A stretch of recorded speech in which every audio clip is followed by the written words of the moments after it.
Hey everyone, TimaeuSS here. Welcome to another Etheria restart video. And today we are going to go over the Etheria meetup episode 1. Of course, if you guys have missed it, I'll provide a summary for you guys. But this is essentially the content creator being the voice of the community and meeting up with the game producer Jack. And of course, Chris, the community manager, is here as well. And this is excellent because, yeah, you don't see this happen a lot across various mobile games, right? And you can see from the comments as well that this has been very well received. And it's a huge W for the community, so that's very nice. And most importantly, we need to take a look at how devs are going to address some of the I guess top concerns and feedback from the community. So everything has been summarized because this is a 48-minute video, and of course you might know this content creator as Kyoya in the last PvP Cup, but he's nicely summarized this in the guild chat. So I'm going to steal this Yonk and of course check out his channel, but we're going to go over some of the key points from this as well. But yeah, huge props to the Etheria team as well as of course the content creator for being the voice of the community. So let's take a look at what they have discussed so far. Now, first things first, they have said that if they nerf a character after the balance patch, they will give a reset event. So this is very, very key, okay? Because previously we know that if you don't reset the characters, the lattices you put in are going to be insane in terms of opportunity cost, right? So by giving this every single, essentially, I'm going to assume post RTA season, since RTA ends, we'll have balance patches and the reset event's going to come. That's going to be very, very key. They did say no more reset events outside of that. Personally, I think emergency nerfs should sometimes warrant a reset event as well.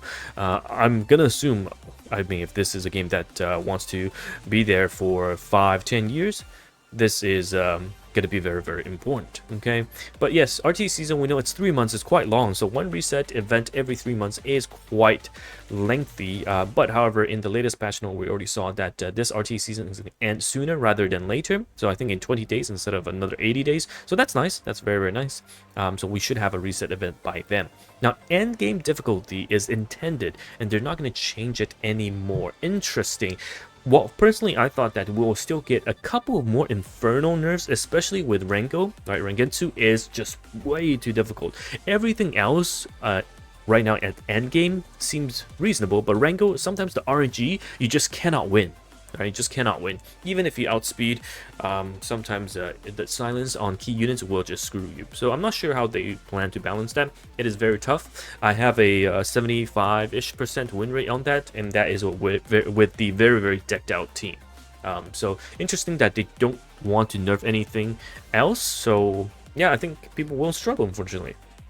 And they also admit that including Inferno this early was a mistake. Okay. And this is drawing to Epic 7. Wyvern 13, I don't think it was available right at the beginning of the game. We had Wyvern 11 over on Epic 7, and then later on Wyvern 13 was released. But I'm going to assume now we're going to have Inferno, and then later on we'll get another additional difficulty, right, in a couple of years' time, because it's very normal to obviously have ramping. It's not really power creep, but gears need to get better as the game goes on. Now, economy, do you want you to treasure and struggle? I see yeah, because the +9 to +12 and then the +12 to +15 is insanely expensive. All right, it's insanely expensive, and I guess that Sean B did say this is dumb in a very nice way.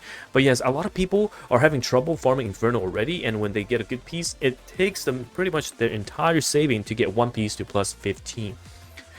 And even if you sell it, I think it's only 40% back in terms of value, so it's very, very tough in my honest opinion. And of course, we are fighting through waves and waves of RNG as well, so this is one thing people complain about 100%. We don't have any crafting event or anything like that. The 2x is very nice, but income is definitely a problem, especially with the cost of +12 to +15 being very, very high.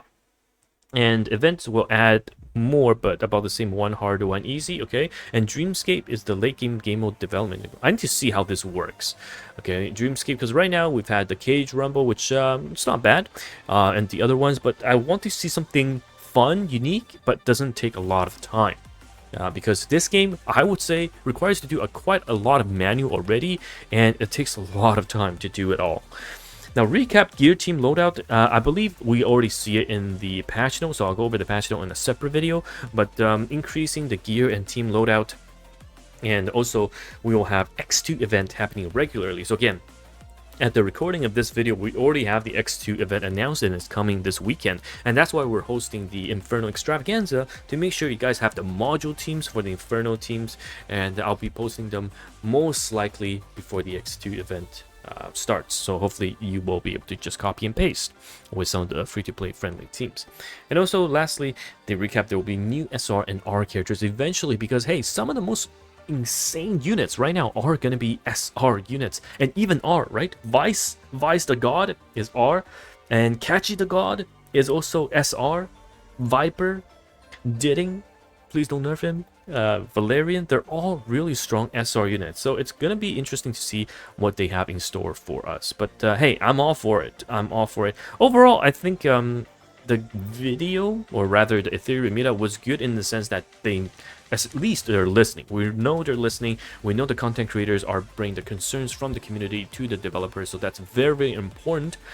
Some games, you know, it's just a one-way street and there's silence from the dev end, so they're looking into things and they're trying to balance things. So that is 100% very, very important to see. So personally, huge fan of that, but some of the answers regarding, I guess, the biggest concerns from the community, difficulty and the economy, is essentially at this stage a wait and see aspect.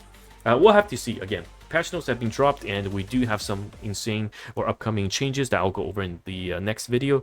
But for episode 1, not a bad first step. Hopefully episode 2 will bring us a lot more. Anyhow, it's TimaeuSS here. Thank you so much once again for watching this video, and I'll see you guys in the next one. Goodbye now.